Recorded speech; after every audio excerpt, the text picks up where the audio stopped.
gagamitin nila ang kanilang power. Gagamitin nila ang kanilang posisyon para tanggalin ang kanilang kalaban sa politika. O si VP Sara, imagine, Vice President po ito. Sila mga kongresista lang. Pero kinabit nila ang kanilang kapangyarihan sa kanilang posisyon para matanggal si VP Sara. Kasi kalaban nila sa politika. Takot sila na ito ay maging presidente in the future. Narito ang Balitang Pinoy TV.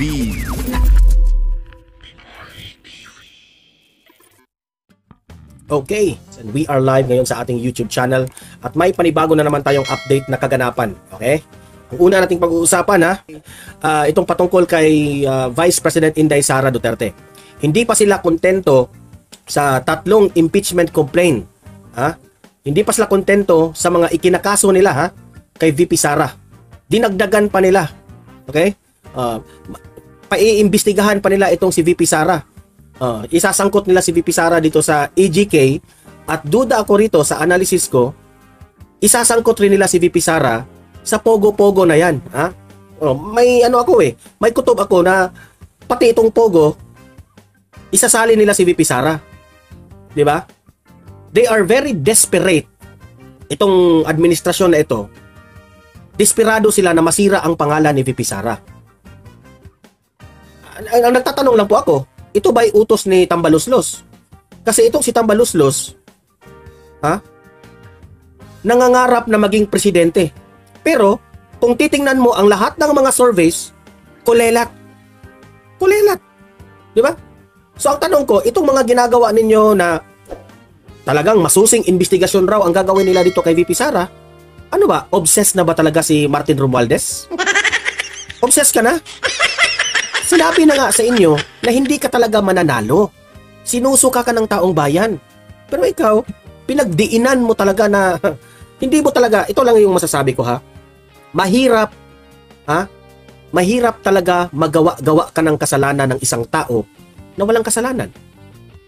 Ikaw, alam ng taong bayan na ikaw, ang takbo lang ng buhay mo ay pera-pera lang, hindi ka talaga mananalo. Hindi ka mananalo. Yan ang itaga mo sa utak mo. Itaga mo yan sa bato. Hindi ka mananalo dahil hindi nakita ng taong bayan na ikaw po ay meron talagang malasakit. Kumbaga, peke po. Peke yung mga galawan mo. Walang puso. Okay? Hindi ko nga alam bakit atat na atat siya dito sa president position eh. Hindi ko maiintindihan. Ang yaman-yaman na nila, pero atat na atat pa rin. Di ba? Sige, mamaya pag-usapan natin yung tatlo na yan. Pero bago ang lahat, bago natin ito pag-uusapan, help me po na i-like muna at i-share itong video na ito para guys, kakalat ito sa taong bayan. Okay, sabay-sabay nating i-like muna at i-share itong video natin, Facebook at YouTube. 1, 2, 3, go! Okay, like and share para maraming makalam. And also guys, paki-subscribe at paki-follow ito para lagi kayong updated sa mga balita na kagaya nito. At ma-notify ang inyong mga cellphones kung meron tayong breaking news. Okay? So, kagaya nito, breaking news ito. So, sabay-sabay natin i-follow, i-subscribe, Facebook at YouTube. Ready? Follow, subscribe. 1, 2, 3, go! Ayan, thank you very much. Okay? So, eto. Dahil dyan, kilala. Kasi, maraming mga politicians ngayon na naiinsulto dito sa style ni VP Sara. Marami pong mga politicians na hindi nila matake na meron palang mga kandidatong kagaya nitong si Vice President Inday Sara Duterte at si former President Duterte. Di ba? Na talagang tunay at totoo ang serbisyo ng taong bayan. At nakikita ng taong bayan na ito lang yung mga Duterte ang may pag-asa ang ating bansang Pilipinas. So syempre, hindi po ito maganda sa mga political career ng mga kalaban nila. Okay? Kasi po, kung saang sulok ng bansang Pilipinas ka magtanong, talagang makukompare nila ang panahon ni former President Duterte at ngayong administrasyong Marcos. Wala talaga. Wala sa kalingkingan yung ginawa ni Bongbong Marcos ngayon. Wala talaga. Bagsak na bagsak ang bansa ngayon. Okay? So, ang gagawin nila para hindi mananalo itong mga Duterte, VP Sara, former President Duterte, gigibain nila ang political career ng mga taong ito. Okay? Paano? May hearing dito, kakasuhan nila, kahit matatalo sila sa mga kaso, the fact na kakasuhan nila, that's one way of paninira na. Okay? Kasi malapit ang eleksyon mag-i-effect yan At sila, ang style nila na strategy is sila, mamimigay lang sila ng pera. Bigay lang sila ng bigay ng pera, tapos ang mga Duterte, kakasuhan lang nila ng kakasuhan. Di ba? So, sa akin lang, pasalamat na lang tayo na merong mga vloggers na nagpamulat sa taong bayan.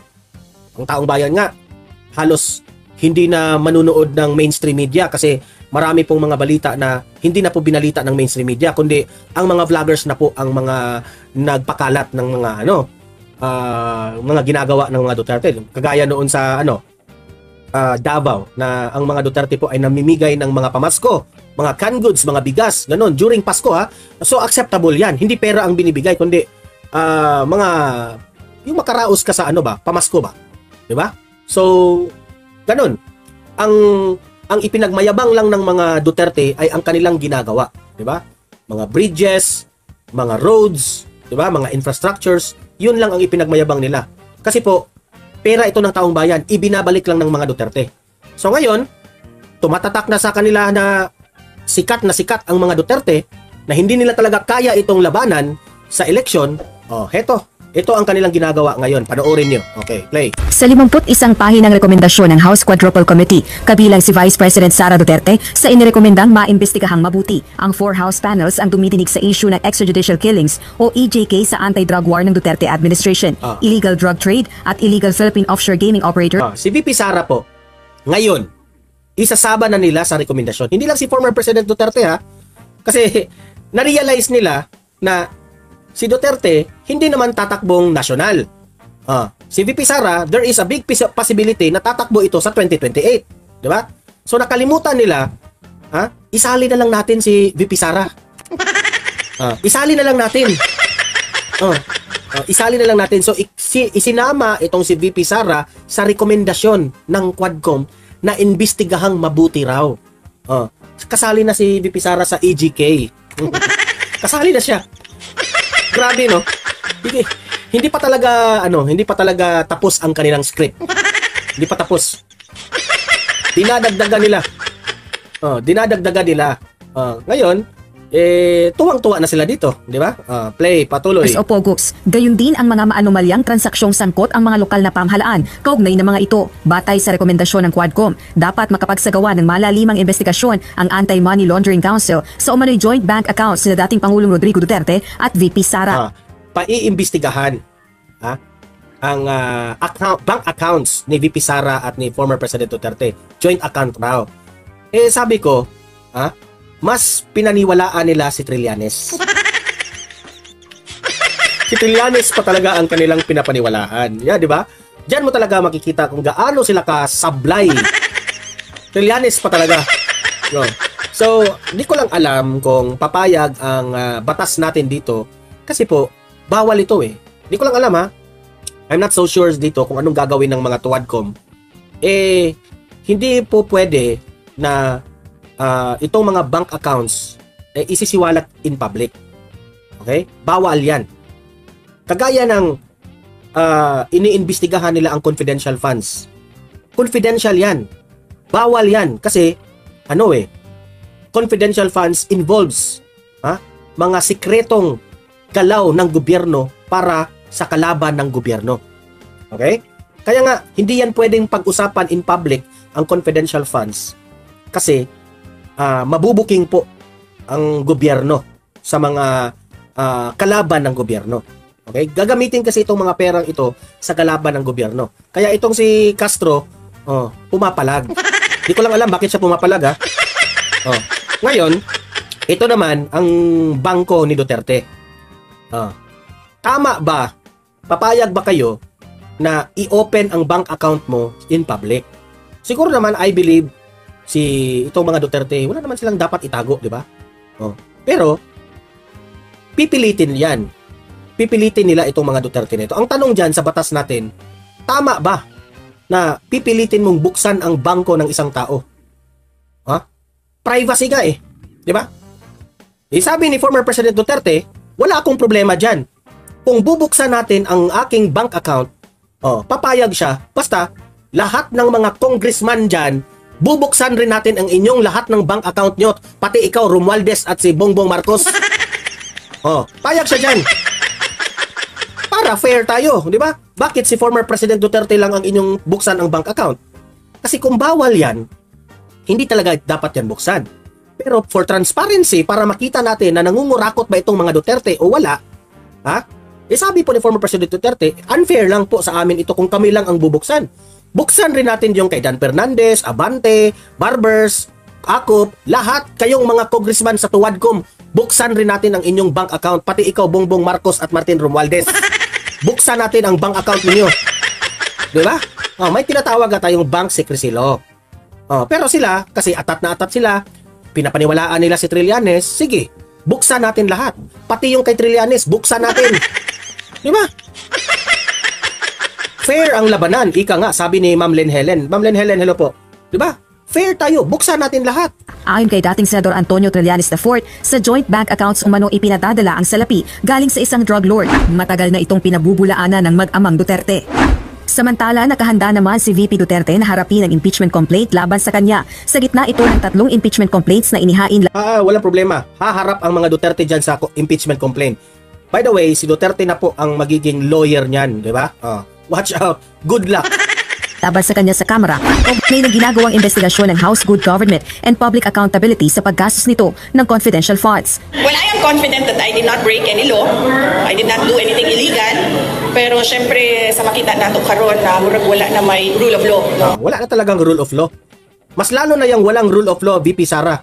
Kung ang inyong bangko, bank statement lang ang ilang bubuksan, dapat buksan lahat. Pati si Paduano. Buksan rin natin ang bangko ni Paduano. At saka si, buksan rin natin yung kay Kimbo. Kimbo, buksan rin natin. Lahat, buksan natin para fair. So, pag naang kaso, amo lang niya mo ato ba? Inihayag din itong nagkausap sila ng amang si dating Pangulong Duterte at nagpresenta umano itong maging isa sa kanyang mga abogado. He'll be one of the lawyers for all the cases. Mo yung ginaingon. And he's preparing his documents karon sa IDP. Nakahanda na rin anya ang kanyang legal team sa mga reklamo. Binatikos naman ito ng Makabayan Bloc lawmakers. Pati rin itong sina Castro, buksan rin natin yung bank accounts ni Castro, di ba? Para damay-damay na lahat. Idamay na lahat. Buksan lahat ng mga bank accounts ng mga politicians. At tinawag na political theater. Dagdag pa ng mga ito, dapat sagutin na lang ni VP Sara ang mga aligasyon laban sa kanya. Nasa tanggapan pa ng House Secretary General ang impeachment complaints na inihain laban kay VP Duterte at hindi pa na itatransmit sa Office of the Speaker. Sa wala na yan. Obvious pati si Chihuahua, buksan rin natin. Si Chihuahua, buksan natin si Chihuahua. Hindi na yan aabot sa Speaker. Talagang si Speaker, atat na atat nang ma-impeach si VP Sara dahil gusto na niyang maging Vice President.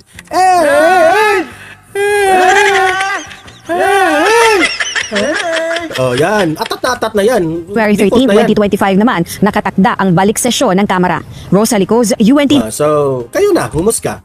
Kasi po, dito sa bansang Pilipinas, walang ibang inatupag itong mga government officials na ito, especially itong Tuwadcom, kundi sinisecure nila ang kanilang sarili na in the next election, nakaupo pa rin sila, in power pa rin sila. Yun ang nila, di ba? Kaya nga, ang na-obvious dito, gagamitin nila ang kanilang power. Gagamitin nila ang kanilang posisyon para tanggalin ang kanilang kalaban sa politika. Si VP Sara, imagine, Vice President po ito. Sila mga kongresista lang. Pero kinamit nila ang kanilang kapangyarihan sa kanilang posisyon para matanggal si VP Sara. Kasi kalaban nila sa politika. Takot sila na ito ay maging presidente in the future. Walang mga yagbols Si Dan Fernandez, takot. Si, Abante, takot. Si Paduano, takot. Takot rin si Paduano. Silang lahat, takot na silang lahat. Ito na nga mga kabalita. Ano na ang masasabi nyo patungkol sa balitang ito? Please comment down below mga kabalita. Pag-usapan natin yan sa comment section. At kung di ka pa nakasubscribe sa ating channel, baka naman